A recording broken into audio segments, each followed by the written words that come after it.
അനുഗ്രഹീതമായ ഈ സമയം കർത്താവിൻ്റെ വചനം ധ്യാനിപ്പാൻ ദൈവമക്കളാകുന്ന നമുക്ക് എല്ലാവർക്കും കർത്താവിൻ്റെ സന്നിധിയിൽ ഒരുമിച്ച് കടന്നു വരുവാൻ സർവകൃപാലവായു ദൈവം ഒരുക്കി തന്നിരിക്കുന്ന ഈ നല്ല അവസരത്തിനായി ഞാൻ കർത്താവിന് സ്തോത്രം ചെയ്യുന്നു. പവർ വിഷന്റെ എല്ലാ പ്രേക്ഷകർക്കും ധന്യനായ യേശുക്രിസ്തുവിന്റെ നിസ്തുല്യമായ നാമത്തിൽ വന്ദനം പറയുന്നു. കർത്താവായ യേശുക്രിസ്തുവിനെ കുറിച്ച് സവിസ്തരമായി യോഹന്നാൻ സുവിശേഷകൻ പങ്കുവെക്കുന്നത് കഴിഞ്ഞ പല ആഴ്ചകളായി നമ്മൾ ധ്യാനിച്ചു വരികയാണ്. യോഹന്നാൻ സുവിശേഷകന്റെ ഏറ്റവും പ്രധാനപ്പെട്ട ലക്ഷ്യം യേശുക്രിസ്തുവിനെ എല്ലാവരും അറിയണമെന്നത്.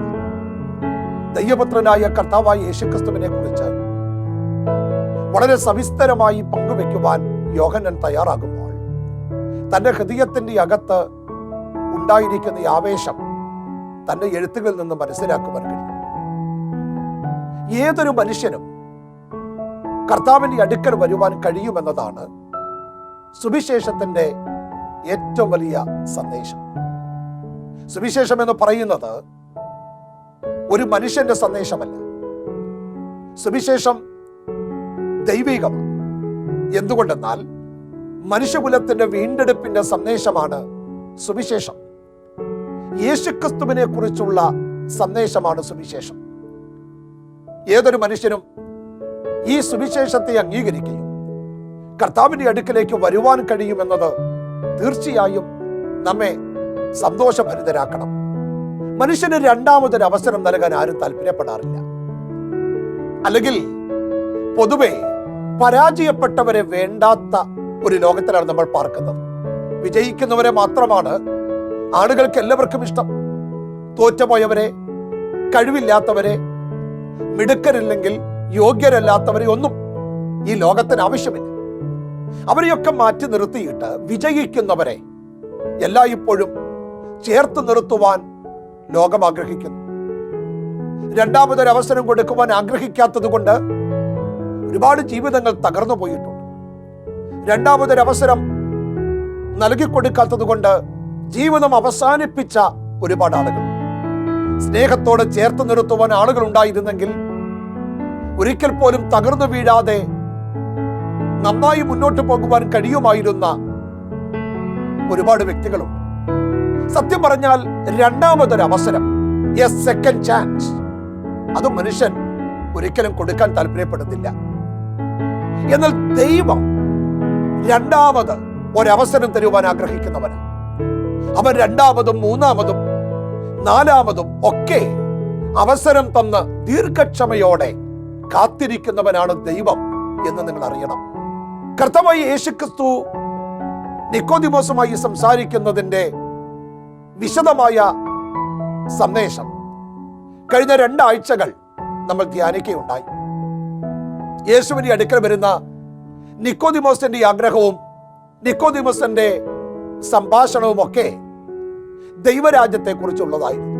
യേശുക്രിസ്തുവിന്റെ മറുപടിയും ദൈവരാജ്യത്തോട് ബന്ധപ്പെട്ടുള്ള ചില മറുപടികളാണ്. അങ്ങനെ പറഞ്ഞു വരുന്നതിന്റെ ഒടുവിൽ കർത്താവ് പറയുന്ന ഒരു പ്രധാനപ്പെട്ട പ്രസ്താവനയുണ്ട്. ദൈവം ഈ ലോകത്തെ സ്നേഹിച്ചു എന്ന പ്രസ്താവന.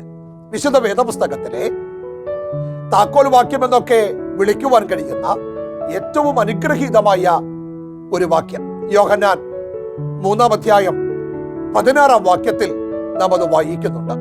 തന്റെ ഏകജാതനായ പുത്രനിൽ വിശ്വസിക്കുന്ന ഏവനും നശിച്ചു പോകാതെ നിത്യജീവൻ പ്രാപിക്കേണ്ടതിന് ദൈവം അവന് നൽകുവാൻ തക്കവണ്ണം ലോകത്തെ സ്നേഹിച്ചു. എല്ലാവർക്കും ആവേശം പകരുന്ന ഒരു വാക്യമാണ്. കുഞ്ഞുങ്ങളൊക്കെ കാണാതെ പഠിക്കുവാൻ ഇഷ്ടപ്പെടുന്ന വാക്യങ്ങൾ. തിരുവെഴുത്തുകളിൽ എത്ര പ്രസംഗിച്ചാലും മടിവരാതെ പ്രസംഗിക്കുവാനും കേൾക്കുവാനും കഴിയുന്ന ഏറ്റവും മനോഹരമായൊരു സന്ദേശം. ദൈവം ലോകത്തെ സ്നേഹിച്ചു. സത്യം പറഞ്ഞാൽ യോഹന്നാൻ ആദ്യമായിട്ടാണ് ദൈവം ലോകത്തെ സ്നേഹിച്ചു എന്നൊരു പ്രസ്താവന പങ്കുവെക്കുന്നത്. ലോകത്തെ സ്നേഹിച്ചു എന്ന് പറഞ്ഞാൽ കേൾവിക്കാരായ യഹൂദന്മാർക്ക് ഒരിക്കൽ പോലും ഉൾക്കൊള്ളുവാൻ കഴിയില്ല. അവർക്ക് ദൈവത്തെ അറിയാം. യഹോവയായ ദൈവം അവരുടെ പിതാവാണെന്ന് അവർ ചിന്തിക്കുന്നു.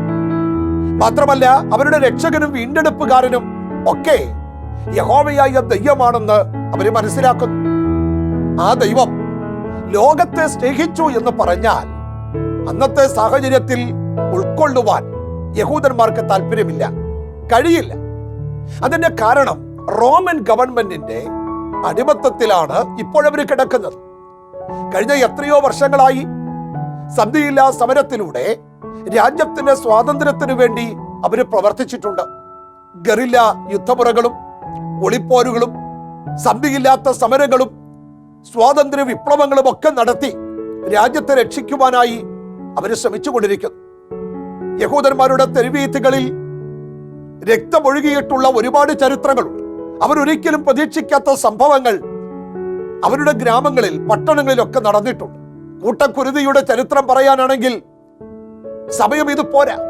സത്യം പറഞ്ഞാൽ യഹൂദന്മാരെ സംബന്ധിച്ച് യേശുക്രിസ്തുവിന്റെ വാക്കുകൾ ഉൾക്കൊള്ളാൻ ബുദ്ധിമുട്ടാണ്. ദൈവം ലോകത്തെ സ്നേഹിച്ചു. യഹൂദനെ സംബന്ധിച്ച് ദൈവമാണ് സൃഷ്ടിതാവെന്നറിയാം. ലോകത്തെ പ്രപഞ്ചത്തെ സൃഷ്ടിച്ചവൻ ദൈവമാണ്. ഈ ലോകത്തിൽ ദൈവത്തിന്റെ പദ്ധതികൾ നിർവഹിക്കാൻ തിരഞ്ഞെടുത്തിരിക്കുന്ന സമൂഹമാണ് ഇസ്രായേൽ. ഇതൊക്കെ അവർക്കറിയാം. അവരുടെ പ്രവാചകന്മാരിലൂടെയും അവരുടെ ഗുരുക്കന്മാരുടെയും ആചാര്യന്മാരുടെയും ഒക്കെ സന്ദേശങ്ങളിൽ യഹോവയായ ദൈവത്തിന്റെ പദ്ധതികൾ അവർ മനസ്സിലാക്കിയിട്ടുണ്ട്. എന്നാൽ ദൈവം ലോകത്തെ സ്നേഹിച്ചു എന്ന് പറഞ്ഞാൽ അവർക്കത് മനസ്സിലാകില്ല. യഹൂദന്മാരുടെ ചിന്തയിൽ ദൈവം ലോകത്തിന്റെ സൃഷ്ടിതാവാണ്. കർത്താവിന്റെ വാക്കുകൾ അവരെ ഒരുപക്ഷെ കൺഫ്യൂസ്ഡ് ആക്കിയിരിക്കും, ആശയക്കുഴപ്പത്തിലാക്കിയിരിക്കും. എന്നാൽ യോഹന്നാൻ പറയുന്നു ദൈവം ലോകത്തെ സ്നേഹിച്ചു. അത് കർത്താവിന്റെ വാക്കുകളാണ്. തീർച്ചയായും അതല്ലേ സുവിശേഷം? ദൈവം ലോകത്തെ സ്നേഹിച്ചു എന്ന് പറയുന്നതല്ലേ യഥാർത്ഥ സുവിശേഷം? തന്റെ ഏകജാതനായ പുത്രനെ നൽകിത്തന്ന് ലോകത്തെ സ്നേഹിച്ചു എന്ന് കർത്താവ് പ്രഖ്യാപിച്ചാൽ അതാണ് ഏറ്റവും വലിയ സുവിശേഷം, ഏറ്റവും വലിയ സന്ദേശം. മനുഷ്യകുലത്തോടുള്ള ദൈവത്തിന്റെ അടങ്ങാത്ത സ്നേഹം, അടങ്ങാത്ത ആവേശം, അടങ്ങാത്ത കരുതൽ. മനുഷ്യനെ കുറിച്ച് ഒരുപാട് കാര്യങ്ങൾ തിരുവെടുത്ത് പറയുന്നുണ്ട്. മനുഷ്യകുലത്തിന്റെ പ്രത്യേകത തന്നെ ശ്രദ്ധിക്കൂ. യഹോവയായ ദൈവം മനുഷ്യനെ സൃഷ്ടിച്ചതിന് ശേഷം ഏദൻ തോട്ടത്തിൽ അവരെ ആക്കുന്നു. ദൈവത്തിന്റെ അരുളപ്പാടുകൾ അംഗീകരിക്കാതെ, കർത്താവിന്റെ കൽപ്പനകൾക്ക് വില കൊടുക്കാതെ പാപത്തിന്റെ പിന്നാലെ യാത്ര ചെയ്യാൻ ആഗ്രഹിച്ച ആളുകൾ. അനന്തരഫലം നമുക്കറിയാമല്ലോ. അവൻ ദൈവത്തിങ്കൽ നിന്ന് അകന്നു പോകുന്ന മനുഷ്യകുലം. ആ മനുഷ്യകുലത്തെ, ദോഷികളായ മനുഷ്യകുലത്തെ, പാപികളായ മനുഷ്യകുലത്തെ യഹോവയായ ദൈവം സ്നേഹിച്ചു. ദൈവം അവരെ രക്ഷിക്കുവാൻ തയ്യാറായി. അതിനുവേണ്ടിയാണ് തന്റെ ഏകജാതനായ പുത്രനെ ഈ ലോകത്തിന് നൽകിത്തരുവാൻ ദൈവം താല്പര്യപ്പെട്ടത്. ദൈവത്തിന്റെ സ്നേഹത്തിന്റെ പ്രത്യേകതയെന്ന്, ദൈവത്തിന്റെ സ്നേഹത്തിന്റെ ലക്ഷണമെന്ന് അങ്ങനെ ചോദിച്ചാൽ ഒറ്റ മറുപടി മാത്രമേ അതിന് പറയാൻ കഴിയൂ. ദൈവത്തിന്റെ പുത്രനെ ഈ ലോകത്തിന് തരാൻ ദൈവം സ്നേഹിച്ചു. അപ്പോൾ അവിടെ നമ്മൾ മനസ്സിലാക്കുന്ന ഒരു സന്ദേശമുണ്ട്. ദൈവത്തിന്റെ സ്നേഹത്തിന്റെ പ്രധാനപ്പെട്ട പ്രത്യേകത അത് നൽകുന്നതാണ്. ഒന്ന് സൂക്ഷിച്ചു വെക്കുന്നവനല്ല, കൊടുക്കുന്നവനാണ് ദൈവം. ഏതളവ് വരെ കൊടുക്കാൻ ദൈവം തയ്യാറാണ്. തന്റെ പുത്രനെ മനുഷ്യകുലത്തിന്റെ പാപപരിഹാരത്തിനു വേണ്ടി യാഗമാക്കുവാൻ കൊടുക്കുന്നത് വരെയുള്ള ഒരു സ്നേഹം. അതിനേക്കാൾ വലിയ സ്നേഹമുണ്ടോ? സ്വന്തം മക്കളെ യാഗമർപ്പിക്കുവാൻ കൊടുക്കുന്ന ഒരു പിതാവിന്റെ സ്നേഹം. അതും ദോഷിയായിരിക്കുന്ന ഒരു വ്യക്തിക്ക് വേണ്ടി, ഒരു കുടുംബത്തിന് വേണ്ടി സ്വന്തം മക്കളെ യാഗമർപ്പിക്കാൻ കൊടുക്കുക എന്ന് പറഞ്ഞാൽ അതിനേക്കാൾ വലിയ ഒരു ത്യാഗം വേറെയില്ല. മനുഷ്യകുലത്തിന് മനസ്സിലാക്കാൻ കഴിയാത്ത ചില കാര്യങ്ങളാണ് ഇതൊക്കെ. പക്ഷെ കർത്താവിനെ ഈ ലോകത്തിന് നൽകിക്കൊടുക്കുവാൻ പിതാവായ ദൈവം ഈ ലോകത്തെ സ്നേഹിച്ചു. പ്രിയപ്പെട്ടവരെ, ഒരുപക്ഷെ നിങ്ങളിത് മനസ്സിലാക്കിയിട്ടുണ്ടാവില്ല, നിങ്ങൾക്ക് ഇതിനെക്കുറിച്ച് വ്യക്തമായ ധാരണയുണ്ടാകില്ല. ദൈവസ്നേഹത്തിന്റെ പ്രത്യേകത അതാണ്. നൽകുന്നതാണ് ദൈവം. നിങ്ങൾക്ക് വേണ്ടതൊക്കെ നൽകുന്നവനാണ് ദൈവം. യേശുക്രിസ്തുവിനെ നൽകി തന്നെങ്കിൽ അതിനോട് കൂടെ ബാക്കിയെല്ലാം നൽകിത്തരില്ലേ? അപ്പോൾ ആദ്യം നമുക്ക് ലഭിക്കേണ്ടത് സമ്പത്തല്ല, പദവികളല്ല, സ്ഥാനമാനങ്ങളല്ല. നമുക്ക് ലഭിക്കേണ്ടത് യേശുവാണ്. നമുക്ക് യേശുവിനെ ലഭിച്ചാൽ അതോടൊപ്പം ബാക്കിയുള്ളതെല്ലാം ലഭിക്കും. പുത്രനെ നൽകി തന്നാൽ അതോടൊപ്പം സകലവും നൽകാതിരിക്കുമോ എന്നല്ലേ തിരുവെഴുത്തുകൾ പറയുന്നത്? അപ്പൊ യേശുക്രിസ്തുവാണ് ദൈവത്തിന് ഏറ്റവും വലിയ ദാനം. പല ആളുകൾ അവർക്ക് ലഭിക്കുന്ന സമ്പത്താണ് ദൈവത്തിന് ദാനമെന്ന് ചിന്തിക്കുന്നു. അവർക്ക് ലഭിക്കുന്ന അനുഗ്രഹങ്ങളാണ് ദൈവത്തിന് ദാനമെന്ന് ചിന്തിക്കുന്നു. ഈ ലോകത്തിൽ ലഭിക്കുന്ന ഭൗതികമായ വസ്തുക്കളാണ് ദൈവത്തിന് ദാനമെന്ന് ചിന്തിക്കുന്നു. അല്ല, ഏറ്റവും വലിയ ദാനമാണ് യേശുക്രിസ്തു. പറഞ്ഞു തീരാത്ത ദാനം, അതാണ് യേശുക്രിസ്തു. എത്ര വാക്കുകൾ കൊണ്ട് വിശദീകരിക്കാൻ ശ്രമിച്ചാലും, കവികൾ ഭാവന കൊണ്ട് മനോഹരമായ കവിത എഴുതാൻ ശ്രമിച്ചാലും, മനുഷ്യന്റെ ഭാവന വിടർത്തി എന്തൊക്കെ വാക്കുകൾ ഉപയോഗിച്ച് ദൈവത്തിന്റെ സ്നേഹത്തെ പറയാൻ ശ്രമിച്ചാലും നമുക്കൊരിക്കലും പറഞ്ഞു തീർക്കാനാവാത്ത ഏറ്റവും ശ്രേഷ്ഠമായ ദൈവദാനം അതാണ് യേശുക്രിസ്തു.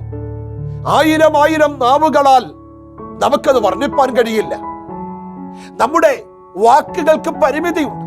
അത്രയധികം സ്നേഹമാണ് മനുഷ്യകുലത്തെ വീണ്ടെടുക്കുവാൻ ദൈവം കാണിച്ചതെന്ന് മറക്കരുത്. തന്റെ ഏകജാതനായ പുത്രനെ മനുഷ്യകുലത്തിന് വേണ്ടി നൽകി തരുവാൻ തക്കവണ്ണം ദൈവം ലോകത്തെ സ്നേഹിച്ചു. ലോകത്തെ സ്നേഹിച്ച കൂട്ടത്തിൽ നിങ്ങൾ ഉൾപ്പെട്ടിട്ടുണ്ട്. നിങ്ങളുടെ കുടുംബം ഉൾപ്പെട്ടിട്ടുണ്ട്. നിങ്ങളെ മാറ്റി നിർത്താൻ ദൈവം ആഗ്രഹിച്ചിട്ടില്ല. ലോകത്തുള്ളവരും മുഴുവൻ മറ്റൊരവസരം തരാതെ നിങ്ങളെ മാറ്റി നിർത്തിയാലും, നിങ്ങളെ ഒരിക്കൽ പോലും അംഗീകരിക്കാതെ തിരസ്കരിച്ചാലും, നിങ്ങളെ ഒരിക്കലും സ്നേഹിക്കാൻ ആര് തയ്യാറായില്ലെങ്കിലും ഓർക്കുക, ലോകത്തെ ദൈവം സ്നേഹിച്ച കൂട്ടത്തിൽ നിങ്ങളുണ്ട്. ആർക്കും വേണ്ടാത്ത നിങ്ങളുണ്ട്. ആർക്കും വേണ്ടാത്ത നിങ്ങളുടെ കുടുംബമുണ്ട്. യേശുവിനെ ഈ ലോകത്തിന് നൽകി തന്നത് നിങ്ങൾക്ക് വേണ്ടിയാണ്. അംഗീകരിക്കുവാൻ നിങ്ങൾ തയ്യാറാകണം. സമാധാനത്തോടെ ജീവിക്കാൻ, സന്തോഷത്തോടെ ജീവിക്കാൻ നിങ്ങൾക്ക് ആഗ്രഹമുണ്ട്. പക്ഷെ സാധിക്കുന്നില്ല. ഇന്ന് ഈ സന്ദേശം നിങ്ങൾ കേൾക്കുമ്പോൾ ഒരു വലിയ മാറ്റം നിങ്ങൾക്കുണ്ടാകുവാൻ ദൈവം ആഗ്രഹിക്കുന്നു. ദൈവത്തിന് ദാനമായ യേശുവിനെ നിങ്ങൾ സ്വീകരിക്കുക, അംഗീകരിക്കുക. നിങ്ങളുടെ ജീവിതത്തിന് മാറ്റമുണ്ടാകും, പരിവർത്തനമുണ്ടാകും. നിങ്ങൾ അനുഗ്രഹിക്കപ്പെടും. ദൈവം നിങ്ങളെ സ്നേഹിക്കുന്നുണ്ട്. അതുകൊണ്ട് യേശുവിന്റെ അടുക്കൽ നിങ്ങൾ വരണം. പല ആളുകളും ചോദിക്കാറുണ്ട്, എന്തിനു വേണ്ടിയാണ് യേശുവിനെ ഈ ലോകത്തിന് തന്നത്? ലളിതമായ ഉത്തരം പറയാം. ദൈവം ഈ ലോകത്തിന് തന്റെ പുത്രനെ പ്രദാനം ചെയ്തത് രക്ഷ നൽകി തരാനാണ്. ആരും നശിച്ചു പോകാതെ നിത്യജീവൻ പ്രാപിക്കാൻ. ദൈവത്തിന് ആഗ്രഹമില്ല ഒരാളെങ്കിലും നരകത്തിലേക്ക് പോകണമെന്ന്. ദൈവത്തിന് ആഗ്രഹമില്ല ഒരാളെങ്കിലും നിത്യജീവൻ പ്രാപിക്കാതെ നശിച്ചു പോകണമെന്ന്. എല്ലാവരും രക്ഷിക്കപ്പെടണമെന്നുള്ളതാണ് ദൈവത്തിന്റെ ആഗ്രഹം. ക്ഷമയോടെ കാത്തിരിക്കുകയാണ്. എല്ലായിടത്തും എല്ലാവരും രക്ഷിക്കപ്പെടുവാൻ പിതാവായ ദൈവം ക്ഷമയോടെ കാത്തിരിക്കുന്നു. രണ്ടാമതൊരവസരം തരാൻ ക്ഷമയോടെ കാത്തിരിക്കുകയാണ്. പല പ്രാവശ്യം ദൈവത്തിന്റെ അടുക്കൽ വന്ന് തോറ്റുപോയിട്ടും, പല പ്രാവശ്യം പരാജയപ്പെട്ട് ദൈവത്തിൽ നിന്ന് അകന്നുപോയിട്ടും ദൈവം നിങ്ങളെ മറക്കുന്നില്ല. രണ്ടാമതൊരവസരം തരാൻ, മൂന്നാമതൊരവസരം തരാൻ, വീണ്ടും വീണ്ടും അവസരം തരാൻ കർത്താവ് താല്പര്യപ്പെടുന്നു. അപ്പൊ യേശുവിന്റെ ആഗ്രഹം ആരും നശിച്ചു പോകരുതെന്നാണ്. എത്ര ദോഷിയാണെങ്കിലും അവർ നശിക്കരുത്, എത്ര പാപിയാണെങ്കിലും അവർ നശിക്കരുത് എന്നൊരാഗ്രഹം ദൈവത്തിനുണ്ട്. ഒരുപക്ഷെ നിങ്ങളെക്കുറിച്ച് ആളുകളെ ചിന്തി അങ്ങനെയൊന്നും ആകണമെന്നില്ല. നിങ്ങളുടെ നാശം കാണാൻ ആഗ്രഹിക്കുന്നവരുണ്ടാകാം, നിങ്ങളുടെ തകർച്ച കാണാൻ ആഗ്രഹിക്കുന്നവരുണ്ടാകാം, നിങ്ങളുടെ വേദന കാണാൻ ആഗ്രഹിക്കുന്നവരുണ്ടാകാം, ഗൂഢാലോചനകൾ നടത്തി നിങ്ങളെ തറപറ്റിക്കാൻ ശ്രമിക്കുന്നവരുണ്ടാകാം. ഈ ലോകം അങ്ങനെയാ. എന്നാൽ ദൈവം ഒരിക്കലും നിങ്ങളെ തകർക്കാൻ ആഗ്രഹിക്കുന്നില്ല. ആരും നശിച്ചു പോകാൻ ദൈവം ആഗ്രഹിക്കുന്നില്ല. നിത്യ നരകത്തിയിലേക്ക് വീഴാൻ ഒരാളെ കുറിച്ചും ദൈവം ആഗ്രഹിക്കുന്നില്ല. എല്ലാവരും രക്ഷിക്കപ്പെടണം, അതാണ് ദൈവത്തിന്റെ ആഗ്രഹം. ആ കൂട്ടത്തിൽ നിങ്ങളുണ്ട്. നിങ്ങൾ രക്ഷിക്കപ്പെടണമെന്ന് യേശുവിന് ആഗ്രഹമുണ്ട്. നിങ്ങൾ രക്ഷിക്കപ്പെടണമെന്ന് ദൈവത്തിന് ആഗ്രഹമുണ്ട്. ആരും നശിച്ചു പോകാതെ എല്ലാവരും നിത്യജീവൻ പ്രാപിക്കണം, അതാണ് ദൈവത്തിന്റെ ആഗ്രഹം. അതിനുവേണ്ടിയാണ് തന്റെ പുത്രനെ ഈ ലോകത്തിലേക്ക് ദൈവം അയച്ചത്. യോഹന്നാന്റെ വിശദീകരണത്തിൽ എന്നെ അത്ഭുതപ്പെടുത്തുന്ന ഒരു പദമാണ്, ഇതുവരെ ഉപയോഗിക്കാത്ത ഒരു പദം, നിത്യജീവൻ. യോഹന്നാൻ ഇതുവരെ ഉപയോഗിക്കാതിരുന്ന ഈ പദം തനിക്ക് പങ്കുവെക്കുവാൻ കഴിയുന്ന ഏറ്റവും ശ്രേഷ്ഠമായ ഒരു സമയത്ത് പങ്കുവെക്കേണ്ടതിന് യോഹന്നാൻ കാത്തു സൂക്ഷിക്കുകയായിരുന്നു. നിത്യജീവനെ നൽകി തരുവാൻ ലോകത്തെ സ്നേഹിച്ചു. അതല്ലേ രണ്ടാമത്തെ അവസരം എന്ന് പറയുന്നത്. പാപത്തിലൂടെ മരണത്തിന് വിധേയനായ മനുഷ്യന് ജീവൻ നൽകുവാൻ യേശു കർത്താവ് തയ്യാറായി. ഈ ജീവൻ എന്ന് പറയുന്നത് നാം ഇന്ന് അനുഭവിക്കുന്ന ഈ ഭൂമിയിലെ ജീവിതം പോലെയല്ല. നാം പറയുന്നത് പറുദീസയുടെ അനുഭവമാണ്. പാപം ചെയ്യുന്നതിന് മുൻപ് മനുഷ്യന് ദൈവം നൽകിക്കൊടുത്തിരുന്ന ഏറ്റവും വലിയ പദവി, പറുദീസയുടെ അനുഭവം. പാപമില്ലാത്ത, രോഗമില്ലാത്ത, കഷ്ടതയില്ലാത്ത, വൈരാഗ്യമില്ലാത്ത, ദുരിതങ്ങളില്ലാത്ത ഒരു നല്ല ജീവിതം.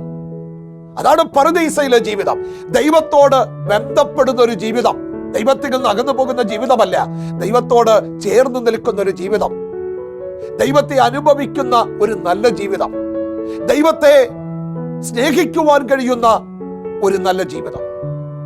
അവൻ ദൈവവുമായിട്ടുള്ള ആ നല്ല ബന്ധം, നിത്യജീവൻ പ്രാപിക്കേണ്ടതിന് ദൈവം ലോകത്തെ സ്നേഹിച്ചു.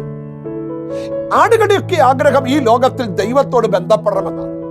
ദൈവത്തിലേക്ക് വരണം, ദൈവത്തെ സ്നേഹിക്കണം, ദൈവത്തെ ആരാധിക്കണം, ദൈവത്തിന് അനുഗ്രഹം പ്രാപിക്കണം. മനുഷ്യന് ഇതൊക്കെ ആഗ്രഹമുണ്ട്. എന്നാൽ എങ്ങനെയത് സംഭവിക്കുമെന്നത് അവർക്കറിഞ്ഞുകൂടാ.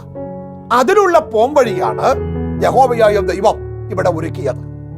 തന്റെ ഏകജാതനായ പുത്രനെ നൽകി തന്നതിലൂടെ എല്ലാവർക്കും നിത്യജീവൻ ഉണ്ടാകാൻ ദൈവം ആഗ്രഹിച്ചു. മരണത്തിന് നിങ്ങളെ ഒന്നും ചെയ്യാനാവില്ല. ഞാൻ പറയുന്നത് ഈ ഭൂമിയിലെ താൽക്കാലികമായ മരണത്തെക്കുറിച്ചല്ല. നിത്യമരണത്തിന് നിങ്ങളെ ഒന്നും ചെയ്യാനാവില്ല. കാരണം യേശുക്രിസ്തുവിലൂടെ നിത്യജീവൻ നിങ്ങൾക്കുള്ളതുകൊണ്ട്. പക്ഷെ അത് സ്വീകരിക്കേണ്ട ഉത്തരവാദിത്വം നിങ്ങളുടേതാണ്. ദൈവം ഒരിക്കലും നിങ്ങളെ നിർബന്ധിക്കില്ല. നിത്യജീവൻ നേടാൻ ദൈവം ഒരിക്കലും നിങ്ങളെ നിർബന്ധിക്കില്ല. നിങ്ങളുടെ തീരുമാനമാണ് യേശുവിനെ സ്വീകരിക്കാൻ നിങ്ങൾ മനസ്സുവെക്കുക എന്നത്. ദൈവത്തെ അംഗീകരിക്കാത്തവർ, യേശുവിനെ അംഗീകരിക്കാത്തവരൊക്കെ ഈ ലോകത്തുണ്ട്. സത്യം വെളിച്ചം ലോകത്തിലേക്ക് വന്നിട്ടും ആ പ്രകാശത്തിലേക്ക് വരാത്തവർ ഒരുപാട് ഈ ലോകത്തുണ്ട്. അവരുടെ ജീവിതത്തിൽ യേശുവിനെ സ്വീകരിക്കാത്തത് കൊണ്ട് തീർച്ചയായും ശിക്ഷാവിധിയുണ്ടെന്ന് തന്നെയാണ് കർത്താവ് പങ്കുവെക്കുന്നത്. നിത്യജീവനുള്ള പോംവഴി യേശുക്രിസ്തുവാണ്. യേശുക്രിസ്തുവിനെ അംഗീകരിക്കാത്തവർക്ക് ശിക്ഷാവിധിയുണ്ട്. എന്നാൽ ക്രിസ്തുവേശുവിലുള്ളവർക്ക് ഒരു ശിക്ഷാവിധിയുമില്ല. യേശുവിനെ അംഗീകരിച്ചാൽ ശിക്ഷയിൽ നിന്ന് രക്ഷപ്പെടാം. യേശുവിനെ അംഗീകരിച്ചാൽ നിത്യജീവൻ പ്രാപിക്കാം. യേശുവിനെ അംഗീകരിച്ചാൽ നിങ്ങൾക്ക് വീണ്ടെടുപ്പുണ്ട്. രണ്ടാമതൊരവസരം കൂടെ ദൈവം തരും. അല്ലെങ്കിൽ യേശുവിനെ അംഗീകരിച്ചില്ലെങ്കിൽ, യേശുവിനെ നിങ്ങളുടെ ജീവിതത്തിൽ സ്വീകരിക്കാൻ കഴിയുന്നില്ലെങ്കിൽ നിങ്ങൾക്ക് ശിക്ഷാവിധിയുണ്ട് എന്നുകൂടെ കർത്താവ് പറയുവാൻ താല്പര്യപ്പെടുന്നു. സുവിശേഷം എന്ന് പറയുന്നത് ഒരാൾ പോലും നശിച്ചു പോകുവാനുള്ളതല്ല. സുവിശേഷം കർത്താവ് നൽകി തന്നിരിക്കുന്നത് എല്ലാവർക്കും രക്ഷയുണ്ടാകാനാണ്. എന്താ സുവിശേഷം? സുവിശേഷം എന്ന് പറയുന്നത് ദാവീദിന്റെ സന്തതിയായി ജനിച്ച് മരിച്ച് അടക്കപ്പെട്ട് ഉയർത്തെഴുന്നേറ്റ യേശുക്രിസ്തു, അതാണ് സുവിശേഷം. അപ്പൊ ദൈവത്തിന് ഈ ലോകത്തിന് നൽകാൻ കഴിഞ്ഞ ഏറ്റവും വലിയ അനുഗ്രഹം എന്ന് പറയുന്നത് കർത്താവായ യേശുക്രിസ്തുവാണ്. നിങ്ങൾക്ക് ആ യേശുക്രിസ്തുവിനെ ജീവിതത്തിൽ അംഗീകരിക്കാൻ കഴിഞ്ഞിട്ടുണ്ടോ എന്നത് വളരെ പ്രധാനപ്പെട്ട ഒരു ചോദ്യമാണ്. നിങ്ങൾ ഒരുപക്ഷെ യേശുക്രിസ്തുവിനെ അറിയും എന്ന് ചിന്തിക്കുന്ന വ്യക്തിയാകാം. പള്ളിയിൽ പോകുന്നുണ്ടാകാം, അമ്പലങ്ങളിൽ പോകുന്നുണ്ടാകാം, മോസ്കുകളിൽ പോകുന്നുണ്ടാകാം. ദൈവത്തെ സ്നേഹിക്കുവാൻ നിങ്ങളുടെ ഹൃദയത്തിന് താല്പര്യമുണ്ട്. നിങ്ങളുടെ ജീവിതത്തിൽ പാപം ചെയ്യാതെ, ഒരു ദോഷിയായി ജീവിക്കാതെ, ഒരു നല്ല മനുഷ്യനായി ജീവിക്കാൻ ആഗ്രഹമുണ്ട്. എന്നാൽ വീണ്ടെടുപ്പ് ഇതുവരെയും നിങ്ങൾ പ്രാപിച്ചിട്ടില്ലെങ്കിൽ, നിത്യജീവൻ പ്രാപിക്കാൻ നിങ്ങൾക്ക് കഴിഞ്ഞിട്ടില്ലെങ്കിൽ, അതിനുള്ള പോംവഴിയാണ് ഞാൻ നിങ്ങളുമായി പങ്കുവെക്കുന്നത്. ദൈവം ലോകത്തെ സ്നേഹിച്ചിട്ട് എല്ലാവരും നിത്യജീവൻ പ്രാപിക്കാൻ കർത്താവായ യേശുക്രിസ്തുവിനെ ഈ ലോകത്തിന് പ്രദാനം ചെയ്തു. നിത്യജീവൻ, ഒരിക്കലും അവസാനിക്കാത്ത ഒരു ജീവിതം, മരണത്തിന് നിങ്ങളെ തൊടാൻ കഴിയാത്തൊരു ജീവിതം, നിത്യമായ ജീവിതം, അത് ദൈവത്തോട് ഒരുമിച്ച് ചിലവഴിക്കുന്ന ജീവിതമാണ്. ഈ ലോകത്തിൽ പാർക്കുന്ന മനുഷ്യനെ സംബന്ധിച്ച് വളരെ ഹ്രസ്വമായൊരു ജീവിതമാണുള്ളത്. ശിശുക്കൾ മരിക്കുന്നുണ്ട്, കുഞ്ഞുങ്ങൾ മരിക്കുന്നുണ്ട്, യൗവനക്കാരും ചെറുപ്പക്കാരും ഒക്കെ മരിക്കുന്നുണ്ട്, വാർദ്ധക്യത്തിൽ എത്തി നിൽക്കുന്നവരും മരിക്കുന്നുണ്ട്. മരണം ഈ ലോകത്തിൽ ഒരു യാഥാർത്ഥ്യമാണ്.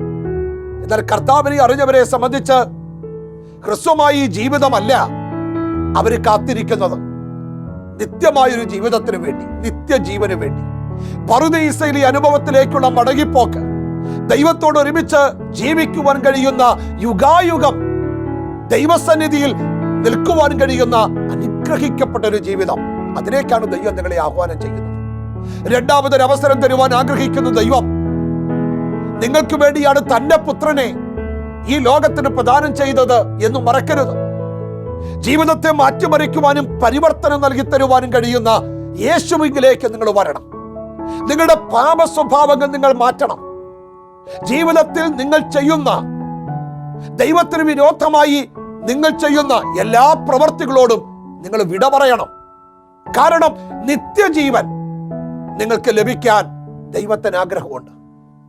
തന്റെ പുത്രനെ കാൽവറി യാഗമർപ്പിക്കാൻ പിതാവായ ദൈവം തയ്യാറായപ്പോൾ ദൈവത്തിന്റെ പദ്ധതിയിൽ ഞാനും നിങ്ങളും ഉണ്ടായിരുന്നു, ഈ ലോകം മുഴുവൻ ഉണ്ടായിരുന്നു. കർത്താവ് അനുഭവിച്ച പങ്കപ്പാടുകൾ മനുഷ്യന്റെ വാക്കുകൾക്ക് വർണ്ണിക്കാൻ കഴിയില്ല. കർത്താവിന്റെ വേദനകളും കർത്താവിന്റെ ത്യാഗങ്ങളും അതിനെ ഒരല്പം പോലും മനസ്സിലാക്കാൻ നമുക്ക് സാധിക്കില്ല. എന്നാൽ എന്തിനു വേണ്ടി ദൈവം അത് ചെയ്തു? എന്തിനു വേണ്ടിയാണ് കർത്താവ് കാൽവറിയിൽ മരിച്ചത്? എന്തിനു വേണ്ടിയാണ് യേശുക്രിസ്തു രക്തം ചിന്തിയത്? മാനവജാതിയുടെ വീണ്ടെടുപ്പിന് വേണ്ടിയാണ്, മനുഷ്യകുലത്തിന്റെ വീണ്ടെടുപ്പിന് വേണ്ടിയാണ്, നിങ്ങളുടെ രക്ഷയ്ക്ക് വേണ്ടിയാണ്. നിങ്ങൾക്ക് നിത്യജീവൻ തരാൻ ദൈവം ലോകത്തെ സ്നേഹിച്ചു. ഈ ദൈവത്തെ സ്നേഹിക്കാൻ നിങ്ങൾക്ക് താല്പര്യമില്ലേ? നിങ്ങളെ സ്നേഹിച്ച ഈ ദൈവത്തെ സ്നേഹിക്കാൻ നിങ്ങൾക്ക് താല്പര്യമില്ലേ? നിങ്ങളെ ഭയപ്പെടുത്തി ഓടിക്കാനല്ല ദൈവം കാത്തിരിക്കുന്നത്. നിങ്ങൾ ചെയ്യുന്ന തെറ്റുകൾ കണ്ടുപിടിച്ച് ശിക്ഷ വിധിക്കാനല്ല ദൈവം കാത്തിരിക്കുന്നത്. പകരം നിങ്ങൾക്ക് വേണ്ടി ഏറ്റവും വലിയ ദാനത്തെ നൽകി തന്ന ഈ ദൈവത്തിന് വേണ്ടി ജീവിതം സമർപ്പിക്കുവാൻ ദൈവം കാത്തിരിക്കുകയാണ്. ഇന്ന് ഈ സന്ദേശം നിങ്ങൾ ശ്രദ്ധിക്കുമ്പോൾ നിങ്ങളുടെ ജീവിതത്തിൽ ഇന്നുവരെ കർത്താവിന് വേണ്ടി നിങ്ങളുടെ ജീവിതം സമർപ്പിച്ചിട്ടില്ലെങ്കിൽ നിങ്ങൾ അതിന് മനസ്സ് വെക്കണം. നിങ്ങൾ ചിന്തിക്കണം, നിത്യജീവന്റെ ഉടമയായിട്ടാണോ ഞാൻ ഈ ലോകത്തിൽ പാർക്കുന്നത്? ഇന്ന് ഈ ലോകത്തോട് വിട പറഞ്ഞാൽ എന്റെ നിത്യത എവിടെയായിരിക്കും എന്നത് നിങ്ങൾക്ക് ബോധ്യമുണ്ടോ? ദൈവസന്നിധിയിൽ പ്രാഗൽഭ്യത്തോടെ നിൽക്കാൻ നിങ്ങൾക്ക് കഴിയുമെന്ന് തോന്നുന്നുണ്ടോ? ഇല്ലെങ്കിൽ ഒരു വേള നിങ്ങളുടെ ജീവിതം ദൈവത്തിനായി സമർപ്പിക്കണം. ഒരു നിമിഷം നിങ്ങളുടെ ജീവിതം കർത്താവിനായി സമർപ്പിക്കണം. പാപങ്ങളെ ഏറ്റുപറയണം, തെറ്റുകളെ ഏറ്റുപറയണം, ഹൃദയത്തിൽ വേദനയുണ്ടായി കരയണം. പാപിയായ എന്നോട് കരുണ തോന്നണമേ എന്ന് പറഞ്ഞ് ദൈവസന്നിധിയെ സമർപ്പിക്കണം. നിങ്ങളെ സ്നേഹിച്ച ദൈവത്തെ, നിങ്ങളെ സ്നേഹിച്ച കർത്താവിനെ തിരിച്ച് സ്നേഹിക്കാൻ, നിങ്ങളെ സ്നേഹിച്ച ദൈവത്തെ തിരിച്ച് സ്നേഹിക്കാൻ നിങ്ങൾ മനസ്സ് വെക്കണം. ലോകത്തിൽ എന്തൊക്കെ നേടിയിട്ടും ആത്മാവിനെ നഷ്ടമാക്കിയാൽ ഒരു പ്രയോജനമില്ല. ഈ ലോകം മുഴുവൻ നേടിയാലും ആത്മാവ് നഷ്ടമായാൽ അതാണ് ഏറ്റവും വലിയ അപകടം. നിങ്ങളുടെ ജീവിതത്തെ കർത്താവ് മാടി വിളിക്കുന്നു. തന്റെ ഏകജാതനായ പുത്രനിൽ വിശ്വസിക്കുന്ന ഏവനും നശിച്ചു പോകാതെ നിത്യജീവൻ പ്രാപിക്കേണ്ടതിന് ദൈവം അവന് നൽകുവാൻ തക്കവണ്ണം ലോകത്തെ സ്നേഹിച്ചു. നിങ്ങളുടെ ജീവിതത്തിൽ യേശുക്രിസ്തുവിന് ചെയ്യുവാൻ കഴിയുന്ന വലിയ മാറ്റങ്ങൾ മനസ്സിലാക്കിക്കൊണ്ട് കർത്താവിനായി നിങ്ങളുടെ ജീവിതത്തെ ഏൽപ്പിച്ചു കൊടുക്കാമോ? ഞാൻ നിങ്ങൾക്ക് വേണ്ടി പ്രാർത്ഥിക്കാൻ പോകുന്നു. നിങ്ങൾ ഏതൊരു പാപഭംഗിലമായ ജീവിതമാണ് നയിക്കുന്നതെങ്കിലും കർത്താവിന് നിങ്ങളെ രക്ഷിക്കാൻ താല്പര്യമുണ്ട്. സമർപ്പിക്കുവാൻ കഴിയുമോ? കർത്താവിനോട് പ്രാർത്ഥിക്കാൻ കഴിയുമോ? ദൈവസന്നിധിയിൽ നിങ്ങളെ സമർപ്പിച്ചിട്ട് ദൈവത്തോട് മനസ്സ് തുറക്കുവാൻ കഴിയുമോ? ഞാൻ പ്രാർത്ഥിക്കട്ടെ. ഞങ്ങളുടെ കർത്താവേ, സ്വർഗീയ പിതാവേ, ഞങ്ങളുടെ ജനത്തിന് വേണ്ടി പ്രാർത്ഥിക്കുന്നു. ഞങ്ങൾക്ക് തന്ന ഈ വലിയ ദാനത്തിനായി സ്തോത്രം. യേശുവെന്ന വലിയ ദാനത്തിനായി സ്തോത്രം. കർത്താവേ, അങ്ങയെ സ്വീകരിപ്പാൻ ഞങ്ങളുടെ ജനത്തെ ഒരുക്കണമേ. കർത്താവിനെ സ്നേഹിക്കുവാനുള്ള മനസ്സ് ഞങ്ങൾക്ക് തരണമേ. അവിടെ അങ്ങനെ ചെയ്യുന്നതിനായി നന്ദി. യേശുവിന്റെ നാമത്തിൽ തന്നെ ആമേൻ.